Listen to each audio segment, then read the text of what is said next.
اور بڑی محبت کے ساتھ آگاہ کر رہا ہوں کہ اگر توہین کے ساتھ کوئی بات پیش کی جائے گی تو اپنے سینے کے اندر سے علم نکل جائے گا، اور خود تو خود نسلوں کو بھی علم دین میسر نہیں ہوگا اگر اپنے بڑوں کی، علماء اکرام کی توہین کی، ان کی بے ادبی کی۔ خود تو اپنے اندر سے نکل ہی جائے گا، نسلوں کو بھی میسر نہیں ہوگا علم۔ یاد رکھنے کی بات ہے، بے ادبی اتنی بری چیز ہے۔ آپ یہ فرما رہے ہیں کہ ہمارے جن علماء کے اندر گنگا جمنی تہذیب کا بھوت سوار ہے، استغفر اللہ استغفر اللہ، نعوذ باللہ۔ حضرت مولانا حسین احمد مدنی رحمۃ اللہ علیہ، حضرت مولانا ابوالکلام صاحب رحمۃ اللہ علیہ، اور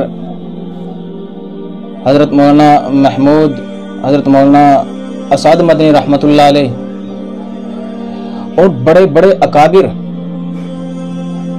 جنہوں نے اس ملک کو بچایا اور بنایا اور یہ چاہا کہ ہندو مسلمان سب ساتھ مل کر کے رہے، ان کے اوپر گنگا جمنی تہذیب کا بھوت سوار ہے۔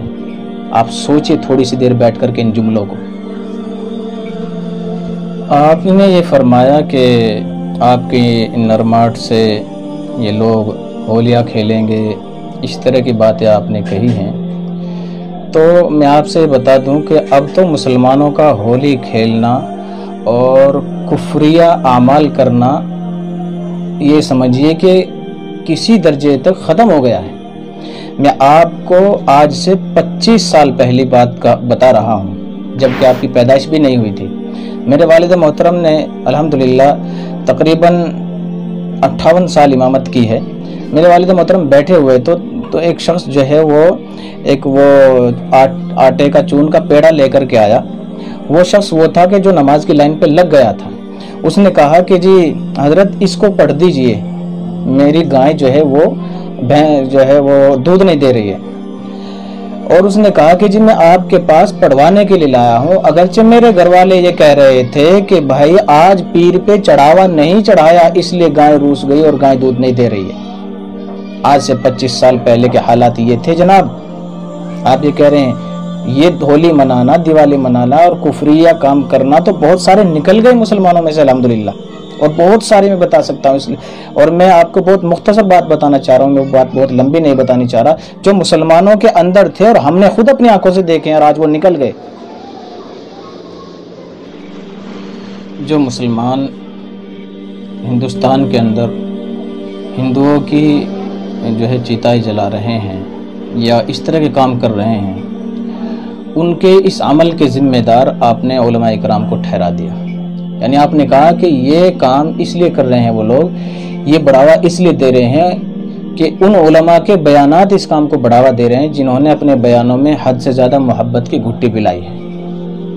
استغفر اللہ استغفر اللہ۔ آپ کو یہ سمجھنا چاہیے میرے عزیز کہ اس ملک کے اندر ہمارے اکابر نے، اور بہت بڑے بڑے اکابر کے نام میں لے سکتا ہوں، کس حکمت اور مصلحت کے ساتھ میں اس ملک کے اندر اس مدارس کے جال کو بچھایا اور برادران وطن کے اندر اسلام کی محبت کو اجاگر کیا۔ ٹھیک ہے یہ چند سالوں سے کچھ نفرت چل رہی ہے، یہ آج کے ہندوستان کو مت دیکھیے، آج کے ملک بھارت کو مت دیکھیے، بلکہ اب سے جب آزاد ہوا تھا ملک اور 2014 کے درمیان کے حالات دیکھیے۔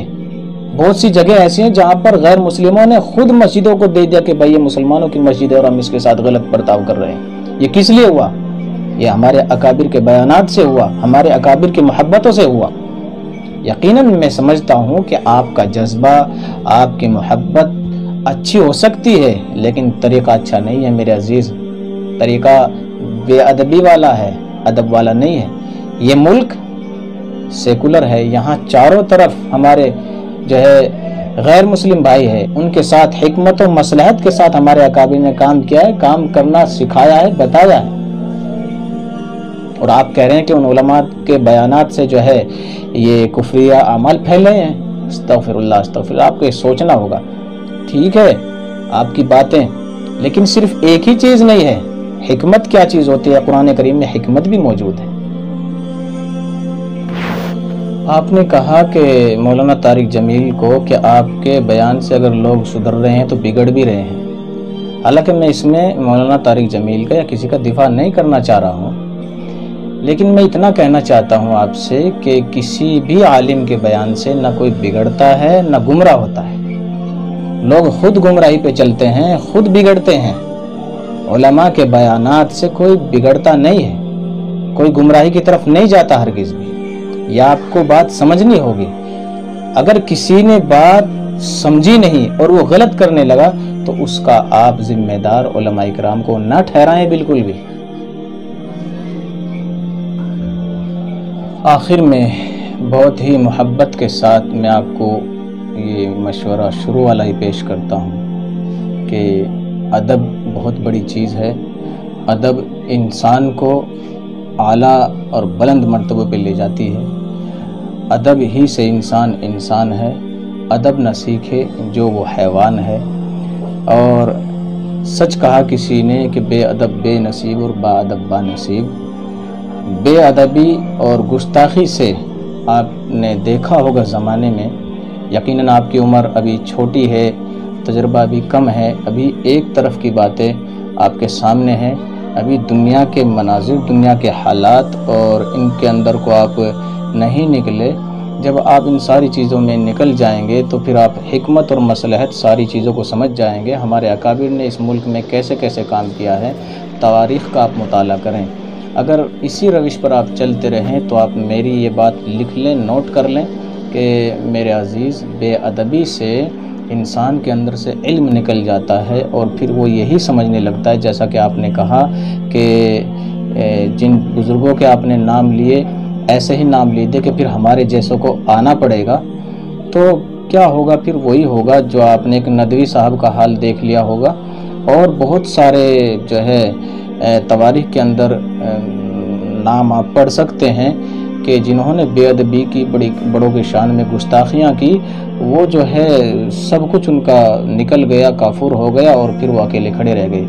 میں جہاں تک سمجھاؤں آپ کی بات کو کہ مجھے بے ادبی محسوس ہوئی ہے، گستاخی محسوس کی، حقیقی بات کو آپ ہی جانتے ہیں، لیکن آپ کے الفاظوں سے، آپ کی باتوں سے، آپ کے انداز سے یقیناً بے ادبی ظاہر ہوتی ہے۔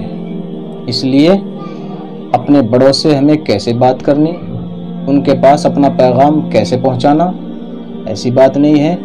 ہم نے مذاہب علوم کے جو مفتی ہیں، اور غالباً وہ صدر مفتی ہیں، جو ماشاءاللہ آپ کی صلاحیت بڑی اچھی ہے اور آپ کی جو ہے جذبہ بھی ہے، لیکن تھوڑا سا پیچھے ہٹیں، اپنے اکابر کا طرز عمل دیکھیں اور دنیا کے اندر کچھ کر کے جانے کی کوشش کریں۔ میں اگر آپ سے کہوں اور آپ سے سوال کر لوں کہ کیا ابھی تک آپ نے کیا کیا ہے، قوم کے لیے کیا کیا ہے، آپ کو میں مشورہ دیتا ہوں کہ آپ جو ہے کچھ کیجئے قوم کے لیے۔ تقریریں تو دیواروں میں ٹکرا کے رہ جاتی ہیں، تحریر میں آپ اس قوم کے لیے کچھ کیجئے، قوم کے لیے کتابیں لکھیے، قوم کے لیے رسائل لکھیے۔ یہ چیزیں آپ کو بھی فائدہ دیں گی اور آگے آنے والی نسلوں کو بھی فائدہ دیں گی۔ اس لیے کہ اس طریقے سے باتیں کرنا کوئی فائدے کا نہیں ہوتا ہے، لوگوں کی نظروں میں اور گرنا ہوتا ہے۔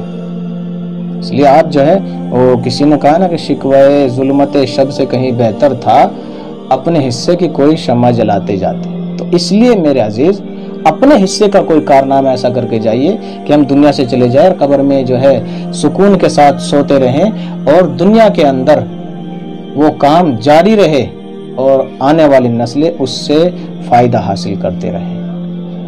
مجھے دعا میں یاد رکھیں، میں آپ کے لیے دعا کرتا ہوں کہ اللہ تبارک و تعالی آپ کی صلاحیت کو اچھا بنائے، اپنے بڑوں کا ادب اور احترام کے ساتھ اپنے بڑوں کے سامنے پیش آنے کی ہم سب کو توفیق عطا فرمائے۔ وآخر دعوانا الحمدللہ۔